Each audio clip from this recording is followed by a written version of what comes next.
everybody, it's Anya, the adult doll and toy collector. Welcome back to the small plastic world. Today is May 4th, which is Unofficial Star Wars Day. I'm always up to celebrate Star Wars, so today I have a Star Wars doll for you. This doll was a real contender for my Desert Island Dolls top 10. This is a Queen Amidala doll from Star Wars Episode 1, The Phantom Menace. She was made by Hasbro, and this is the 1999 Portrait Edition in the red Senate dress. And I need to tell you that I think this is possibly my favorite movie costume of all time. I just remember the first time I saw it on screen, I was just mesmerized. I thought it was amazing. Everything about it just looks so cool. The doll came out in about 1999 to coincide with the release of Episode 1, and Hasbro came out with a line of Playline Queen Amidala dolls, including one that was a pretty significant spoiler. It kind of spoiled a key thing in the movie for me, but okay, whatever. But they also produced this line of higher end, more expensive collectible dolls. There were 3 dolls in this line. I happen to have all 3. I bought them in the box from a Star Wars collector who is downsizing. I'll probably make another video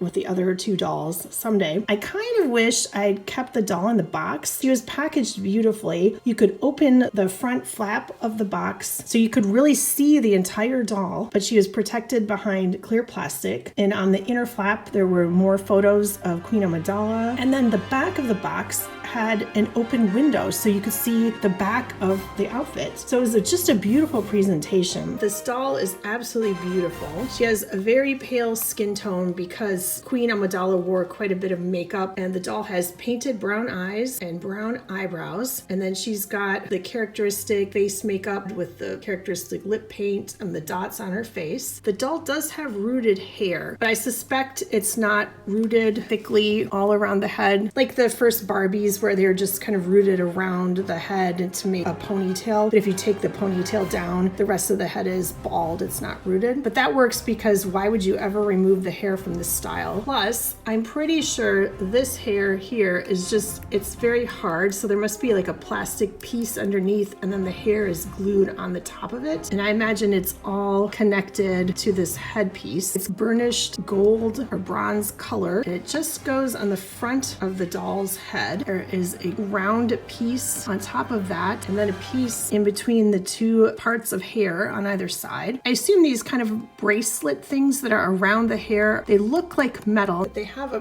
pattern that's kind of etched or in the metal part with a little bit of blue and red paint. And the embellishments are on the back of the head too, where there's also a piece, it's not a braid, but it's as if part of the hair was pulled out as a ponytail, and then it goes behind the doll's head with more of these metallic hair ornaments. And then on either side, with the hair hanging down, there are gold and red, and then this burnished gold color painted pieces. The headpiece also has long golden sort of a tassel on either side of the doll's face. If you look carefully, you can tell there is a piece of cardboard around the doll's neck, and I think it's just so the doll's outfit will fit properly. I'm a little afraid if I remove it, the outfit won't look as nice. And I don't know that you can really see it too much when the doll is on display. The outfit itself has multiple layers, and each one of them is very high quality. The fabrics that they used are really nice. The outer jacket is tacked to the inner dress with this orange thread, and I've never removed that because, again, I'm afraid if I do, it might not hang properly, so it wouldn't look as nice on display. So unfortunately, I'm not going to be able to remove it and show you the dress in detail. The outer coat is made of a red velvet feeling material. It's really soft, and there's sort of an embossed kind of swirl circle. That pattern is all over, including all over the back, and the robe itself does go all the way down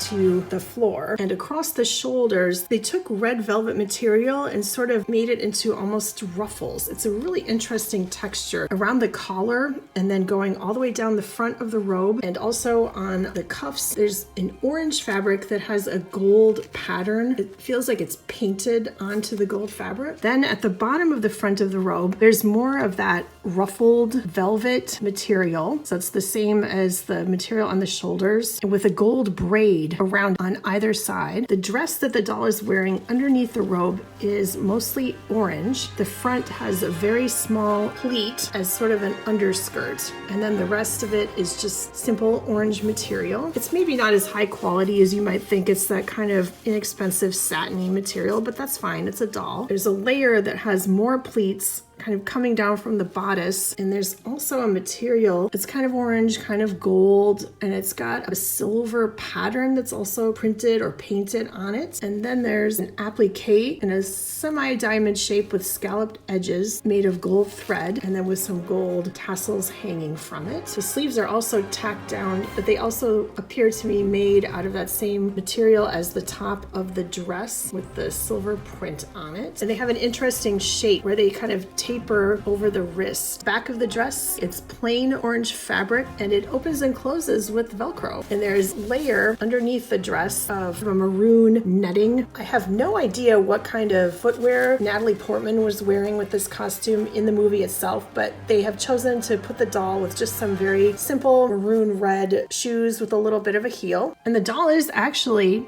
articulated. I think she could probably move her head except for the cardboard. Her arms do go back and forth and come out at the side. And she appears to have a twist and turn waist. She can bend at the hip to sit, and she has bend and click knees. And I'm so happy to have this absolutely stunning doll in my collection with this beautiful movie accurate outfit that she has on. So are you celebrating Unofficial Star Wars Day today? Do you collect Star Wars or Star Wars dolls? Do you have a favorite movie costume? Definitely comment and let me know. And thank you so much for joining me on May the 4th to talk about this gorgeous Hasbro Queen Amidala doll from Star Wars Episode 1. If you like this video, please give it a like. Subscribe to my channel if you haven't already. And if you have, thank you very much. Thank you so much for watching, and I will see you next time. Bye.